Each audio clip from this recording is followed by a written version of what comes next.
Yes, happy Monday mga kapartners at kapatok. Ayan, magandang hapon po sa inyong lahat.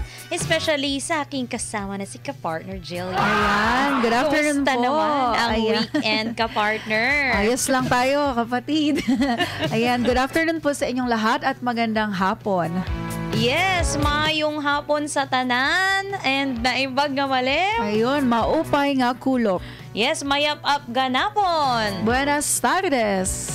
Amigos, amigas. Yan, Yes. mga hola. Oo.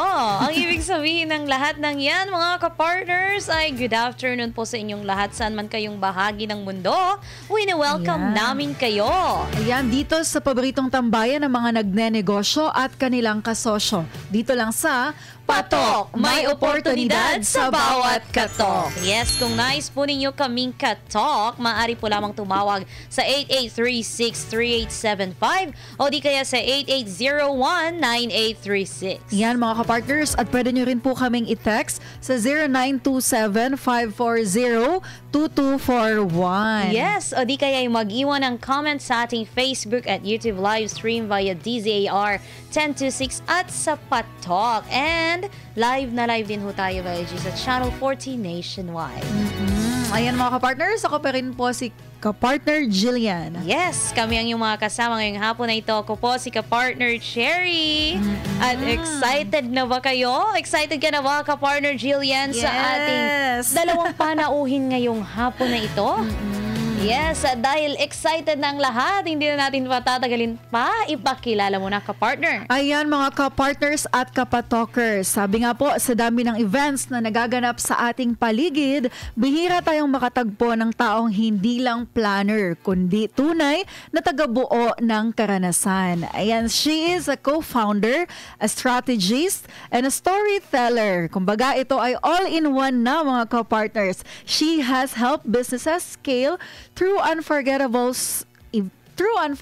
events, mga kapartners. Smart digital strategies din siya and videos that move people daw. Ayan, so from just two laptops and a whole lot of dreams, now she leads a powerhouse agency helping brands keep the conversation going. Ayun, so mga kapartners, wag na po natin patagalin. Let's all welcome the Chief Operating Officer and the Chief Experience Officer and Head of Event Solution of Incognitos Philippines. Walang iba kundi si kapartner Tanya Ruiz. Ayan, hindi ba sa hapon po. designation, mga kapartners. Good afternoon po, kapartner. Good afternoon, kapartner Jillian, kapartner Cherry. Thank you po sa pag-imbita. Maraming salamat po. And magandang hapon din po sa mga nanonood at sa mga tagapakinig ng DZAR Sunshine Radio 1026 Manila. Magandang hapon po. Yes, Ayan. maraming salamat po sa pagpapaunlak sa Patok sa DZAR, kapartner Tanya Ruiz. Meron ka ding pagkakataon upang magpasalamat, especially those who are with you behind the scenes. Sa hirap at ginhawa ay kasama mo sila, especially yung nagvi-video sa'yo ngayon. Maraming salamat po at shout out kay Teo, sa aking partner na kasama ko dito ngayon, sa aking business partner na si Rafi Santos, sa aming mga kapamilya at kaibigan, kasi po ang events, ang number one ko pong bibigay na piece of knowledge. Yung work that we do, hindi po yan kaya ng isang tao. So sa lahat ng trusted partners, clients, and the community na tumutulong sa Incognitos Philippines, hello po sa inyong lahat at magandang hapon. Yes. Kapartner Tanya, when you started Incognitos, Yes ano po. ho yung vision ho ninyo? And ngayon sabi dito, it already reached 11 years. Would you say that you've already reached it? Magandang tanong po yan. Nag-start po yung Incognitos. Madalas po natatanong kami bakit Incognitos yung napili naming pangalan. Because po, dun sa the way po ng pagmamarket namin. Incognito po, balik kami, we just work behind the scenes para po yung mga critical na detalye, yung mga stress, kami po nagmamanage niyan para yung brand nyo po nakaka-focus on talking to your customers. So we work behind the scenes para yung brand ninyo po nakaka-shine at yung message nyo nakakatagos po dun sa audience ninyo. So actually po mahabang kwento kung paano nagsimula kasi while nag-start ako sa industry in 2009 nang pag-graduate ko ng college. Nagsimula po to way before that, yung love ko for events. Ako po kasi yung eldest child sa father side ko. So, bata pa lang, ang sumunod sa akin kasi, ang youngest namin, 18 years younger. So, from the start, medyo nagkaroon ako ng opportunity to work on smaller events, mga birthdays, weddings sa family namin. And then, dun pa lang na parang bumusilak na sa akin yung, itong events, powerful siya. More than yung nakikita natin na fanfare, yung balloons, yung music, yung ability ng events na una sa lahat, bringing people together, and yung ability ng events to spur people into action. Madalas nga po may run for awareness, may fundraising events, and then later on po, when you get enough people to become aware and to consider kung sasali ba sila sa certain group, is you start building communities. So, at an early age po, nakita ko na kagad yung power niya.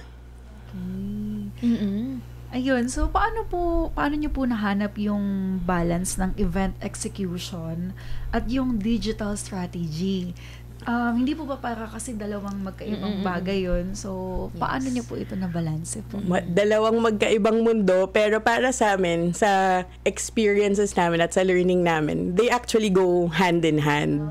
Nung nag-start po yung Incognito actually nung nag-graduate po ako noong 2009, I first worked as an assistant management trainee for an above-the-line company.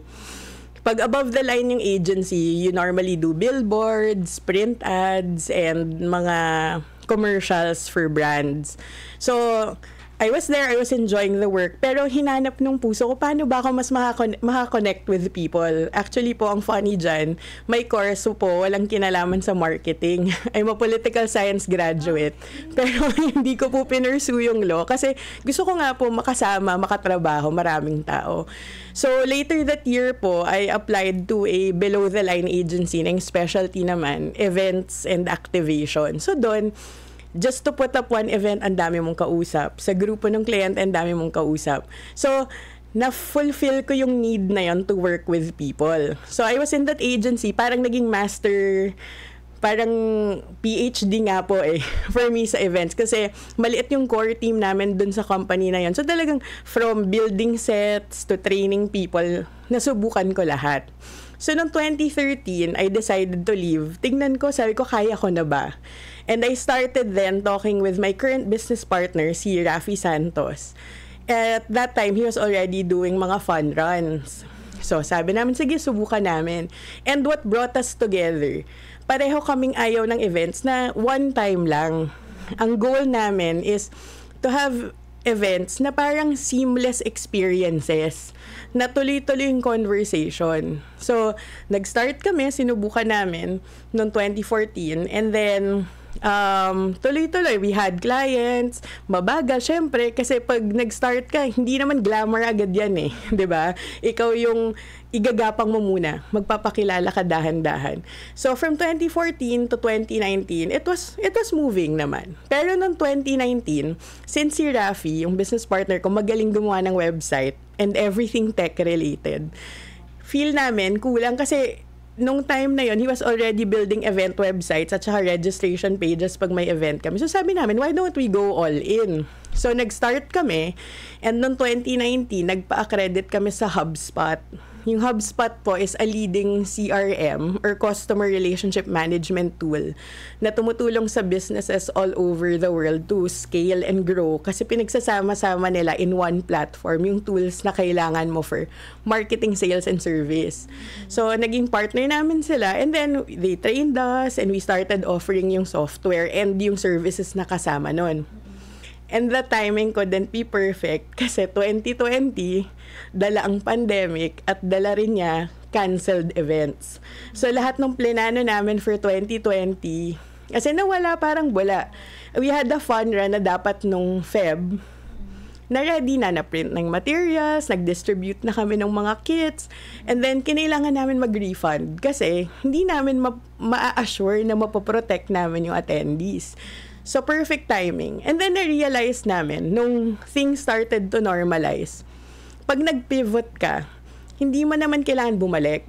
It's time to build forward. So, doon namin na-realize ni Rafi, ang events are sabihin natin once per quarter, twice a year. So, how do you continue yung conversation mo with your customers in between? Itahi mo ngayon yung digital. So, from on-ground to online. So, after yung customers mo leave the room, mag-fold yung set ng event, they can visit your website, watch your videos, talk to you on social media. So, ngayon, hindi na wala yung in-effortan mong connection. Pwede mo siyang ituloy-tuloy till your next event. And then, when that next event happens, hindi na kayo strangers. Kasi may relationship na. So, that's where we saw na hindi sila magkaiba. They're actually services that go hand in hand. Yes, ang galing, no? Oo, nakaka-amaze. Nakaka-relate ka ba ka-partner? Oo, so, oo. Ang dami ko na agad natin yung mga ganun. Oo, pangalawang tanong pa lang. Grabe. Sorry po, ang daldal. Hindi. I mean, you're educating people Yes, and po. also yung mga makaka-relate sa iyo ngayon, yung mga nanonood na mga part din ng isang events and marketing, no? So, marami ka ring may inspire na audience. Maraming salamat. Maaari ka bang mag-share ng isang kwento naman ng project na sobrang challenging pero memorable? Actually, hindi ko makalimutan kasi is the first. Sabi nila, iba naman ang tatak sa atin ng first. Nung nag-start tong client namin na to, we were their supplier for 6 years. All their internal events. So, may yearly fundraising sila na fun run hanggang sa family day nila, hanggang sa Christmas parties, and yung mga office visits ng kanilang international delegates. So, nakakatawa lang because ang tumatak sa akin nun, may lumapit sa akin na employee from that company during one of the events. Tinanong niya sa akin, Tanya, sang department ka ba? Sabi ko, ay sir, I don't work here po. I'm from Incognitos, your service provider. Tapos natawa siya kasi akala niya new hire ako. Kasi parang dun sa akin tumatak, how important. Kaya while gusto natin maraming benta, madaming kliyente, kami ni Rafi, we keep yung client base namin. While regular, may small set muna. So, boutique agency kumbaga, kasi ang goal namin is kung sino yung nakikita ng kliyente namin sa planning meetings. Pag dineliver yung service, whether that's a website or an event, kami pa rin yung nakikita nila. Para yung trust nandun, yung mga tao namin, yung mga teammates namin, natuturuan namin sila na you're not just a service provider. Ang goal namin is, ang tingin sa amin ng kliyente namin, partners in their growth. Kasi one of yung main beliefs namin sa Incognitos is, nananalo lang kami pag nananalo yung kliyente namin. Yeah. So yun yung tumatak sa akin. It's something na dinala ko ever since. Kaya parang, when I talk to a client from the first parang hindi siya, okay, itong conversation na to, binibentahan ko siya. Sa conversation na to, dinideliver ko yung service, o ito, wrap up na, tapos na tayo. For me, ang naging dyan is every conversation, nagbe-build ka ng relationship. Kasi yun yung dream ko is that habang lumalaki yung businesses ng clients ko, kasama nila kami in their growth and their journey. Wow!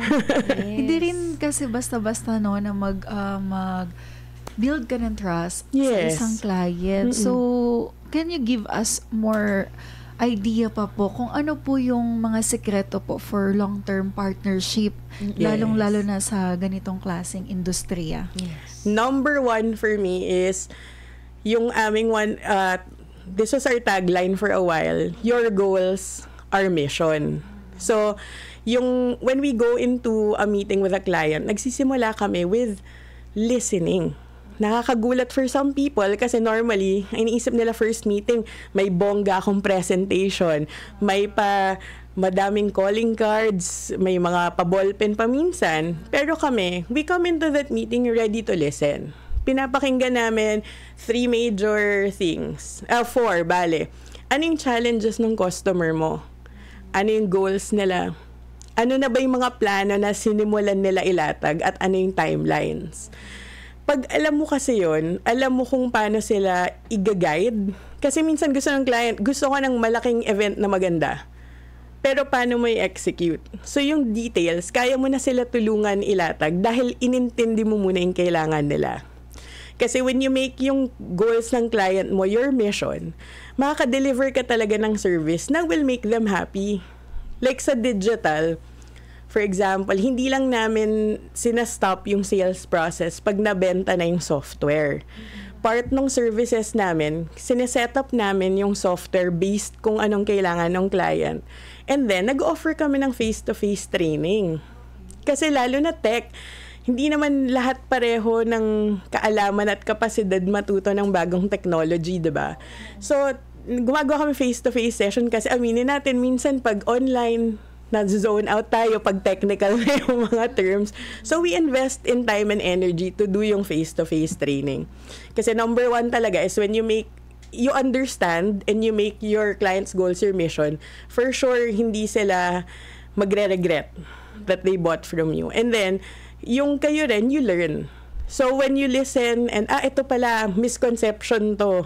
So, dahil you spend time with your client and really understood yung pain nila and how you can help solve that, the next time you meet a new prospect, dala mo na yung learnings na yon. So, yun yung first, your goals, yung goals ng client mo, gawin mong mission mo. Pangalawa is, keep the conversation going. Alam natin sa mundo ngayon, ang bilis magbago ng tech, ng tools, ng trends, ng techniques. So, kailangan natin, number one, continue learning. So, keep the conversation going with your mentors, yung references, yung sources of information. Next, hindi kami pumapasok na may one-size-fits-all approach. Ito, kakakahon kita dito, client, kasi ito na yung package namin. Hindi. Converse with your client. Kasi minsan, akala mo, same pa rin yung challenges ng businesses of that industry. Hindi na pala. So you listen, you understand, and then dun ka gagawa ng solution. And then, when you do that, when you keep listening to the market and you keep listening to your customer, madideliver mo ng tama yung serbisyo mo. So sila rin, kaya nilang ituloy na yung conversation with their customers dahil sinet up mo yung system nila properly. And then, yung isang gusto ko talagang i-remind sa mga tao is yung strategy first. Challenge din namin yan. Kasi madalas client comes to you na, I need an event in August. Gusto ko i-run mo tong ad na to. Madalas, they're so action-driven kasi nga may hinihit silang targets. You have to pump the brakes. Remind them na, teka, sino ba kausap natin? Sino ba yung customer ninyo? Ano ba yung kailangan nila? Paano nyo gagamitin yung products and services nyo to help that people? So, when you start with strategy, number one, kaya mong i-sustain.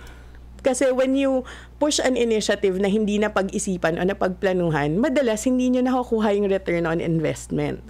And then, mag-a-align ka. Part of strategy is, ano ba yung bottom line or yung goals ng negosyo mo mismo? Gusto mo ba, if it's a restaurant, gusto ko mag-expand into 10 branches. Ito bang hinihingi natin na i-run na ad? Nakakatulong ba sa mission na yon? O baka gusto lang natin mag-run ng ad? So, titignan mo yung goal ng business at paano itatahi yung bawat campaign, yung bawat initiative na gusto mo gawin. And when you do kasi proper strategy, dito namin nakita na pwede mangyari yung 3 wins. Na ito yung goal namin after every project.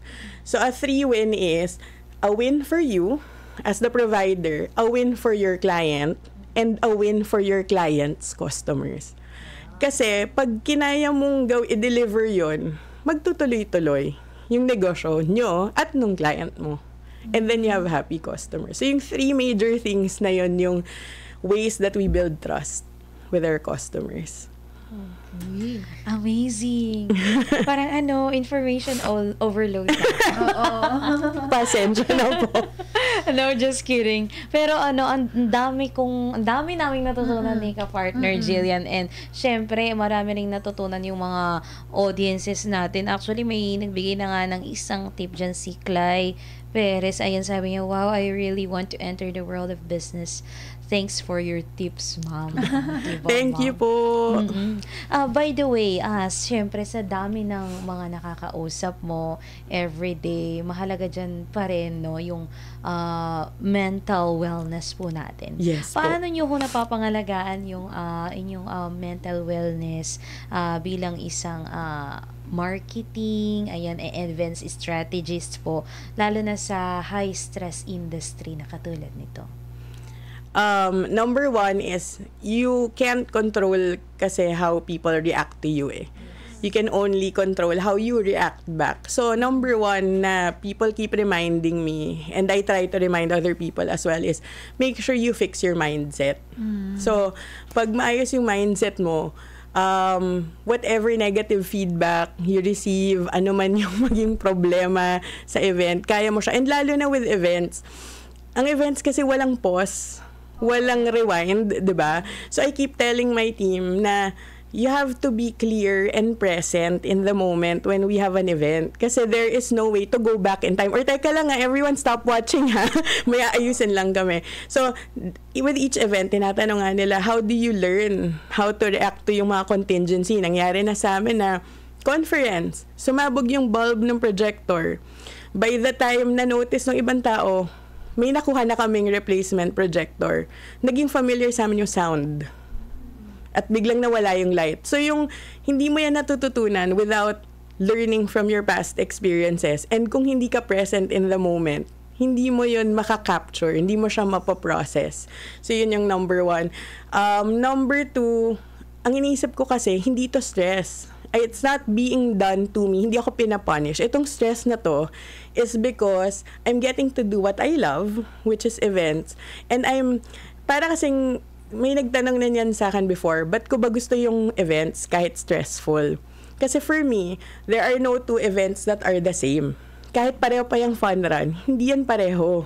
In essence, kasi iba yung kliyente, iba yung mga tao, iba yung experience. So, feeling ko, pag nakikita ko yung event ko na nagsimula sa idea, na pag pinaplanuhan namin ni Rafi and our clients, nagiging PowerPoint presentation, and then nagiging live event na ina-attend at ina-enjoy ng mga tao. Feeling ko, parang arkitekto na nag-design ako ng plano, binild ko with an engineer and a contractor, tapos nagiging bahay na tinitirhan ng mga tao. So, yung mindset talaga is number one. And then number two, gratitude. One very healing thing I've experienced is being grateful. Kasi when you look at the behind the scenes of an event, mukha siyang simple lang, host at director lang yung nakikita mo sa gilid ng stage. But it's actually a full team. When we do fun runs, 200 people, minsan yung kasama ng team namin. So, it's being grateful in remembering na each of these people may important contribution dun sa naging outcome ng event. So when we have positive feedback, yun sineselebrate talaga namin. And we give proper appreciation to everyone. Negative feedback naman, hindi pa rin yan bad. Kasi in our team, ang isa naming motto kumbaga is there are no wins and losses. Only wins and lessons. Kasi kung negative feedback yan, meron kang pwedeng ma-pick up na matututunan mo. It's a different perspective na pwedeng iba sa'yo na oo, masakit marinig. Pero that new perspective means room to grow and things to improve. So yun, it's gratitude, being present in the moment, and being able to take negative feedback as a positive. Wow. Yun po. Ang galing. Oo. Actually, hindi sanay si ka-partner Tanya, no, na interviewin mga ka-partners kasi mas sanay siya to always behind the scenes. Pero parang mas ganado akong panoorin siya in front of the camera. Hindi ko ito magagawa kundi dahil sa warmth ni ka-partner Jillian at ka-partner Cherry. Pinarelax talaga nila ako before this. Yes. Ayun, so ka-partner kasi syempre we're living now in the modern days. Like, ano yung take nyo po sa AI or yung automation po pagdating sa marketing and events? Naging blessing ba ito? Nakatulong ba? Or do you consider it as a threat? For me, ayan, actually, nung June 24, we just had an event. where we talked to our partners in HubSpot, flew in, and we had local businesses there. And that is actually one of the questions we tackled. Kasi ang tema ng event namin is, we're here to stop working harder. We're here to work smarter. And ako personally, paniniwala ko, AI levels the playing field. Nakakatulong siya dun sa hindi ganun kabilis magsulat, di ganun kabilis mag-design. Pero ang minsan misconception is, si AI itself is okay. Kami, ang paniniwala namin is AI plus HI. Human intelligence. Kasi you can't build real human connections without setting up your AI that well. 'Di ba? If you don't set it up, minsan makakatanggap kang email, "Hi, recipient." 'Di ba? Nakita niyo na yung mga ganong email? "Hi, Globe user." Parang ang akin doon is, okay yun, natulungan yung nagsisend, dumali, nakakapag-automate. Pero ang importante doon, still have strategy. Sino yung kausap mo? Ano yung message na dinideliver mo? San ba yung audience mo nagsistay? Sa YouTube ba yan? Sa Google ba yan? Nasa social media ba sila? Pag naintindihan mo yon at na-set up mo ng maayos yung AI, there you go. Doon mo makukuha yung success. And yun yung working smarter part of it. Kasi yung concern ng mga tao dun sa conference when we were talking about this, how do I use AI without sounding like a robot? So yun talaga yun. Kailangan yung turuan si AI at nandun pa rin yung human touch talaga lagi. Tama. Oo. Yun. Hindi naman siya threat. Threat, for me kasi lahat tayo natatakot sa mga bagay na hindi natin naiintindihan. So ang suggestion ko to people who are starting, pwede nyo tanungin when you enter an AI application, how do I best use you? What are you best used for? Pwede nyo sila tanungin yung mga chat GPT, ganyan. Sila mismo magtuturo sa inyo na diba? This is how I can best help you, ganyan. So, parang even that, hindi one size fits all. May ibang AI for different uses. So, to remove yung fear, aralin natin. And then yun nga, we're here. Companies like Incognitos are here to help you understand how AI fits into your business. Yun po. At syempre, marami ngayon ang very interested, no, paano ma-reach out si Incognitos. Ayan, you may invite all our audiences po para kayo ay ma-reach out and maka-avail ho ng kanilang mga services.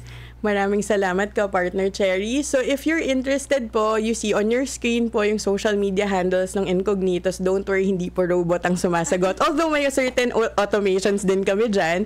So, we're available on Facebook, Instagram, X, YouTube, LinkedIn, and then my number's on the screen. So, please feel free to reach out. The way we do things po, hindi porket to nagtanong kayo sa amin, may bayad na. Hindi po kami ganon.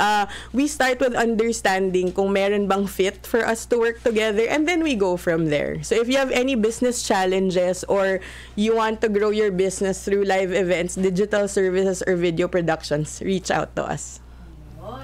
Yes, at napasarap talaga yung ating kwentuhan, no?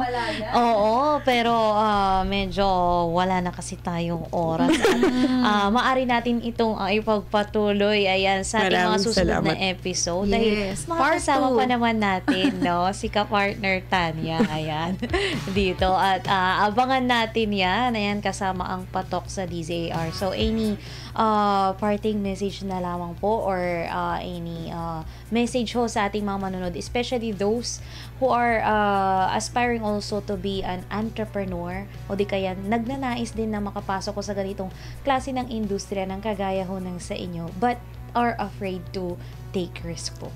Thank you for that, ka-partner Cherry. Actually, nabanggit sa intro kanina ni ka-partner Jillian, when we started, we had one client, 2 laptops, and a whole lot of dreams.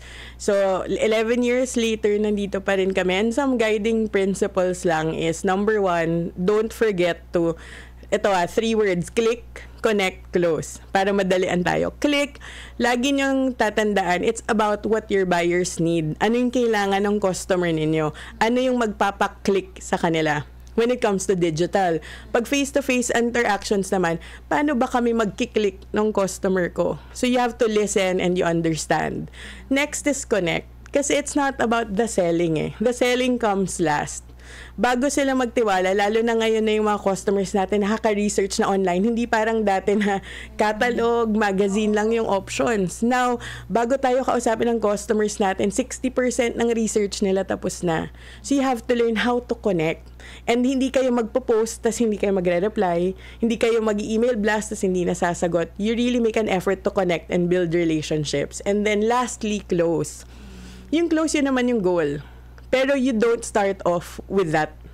You build a relationship and then the closing comes naturally. So if you guys want to start a business, go for it. So you have to make sure lang that you're clear, consistent, and you make sure you connect.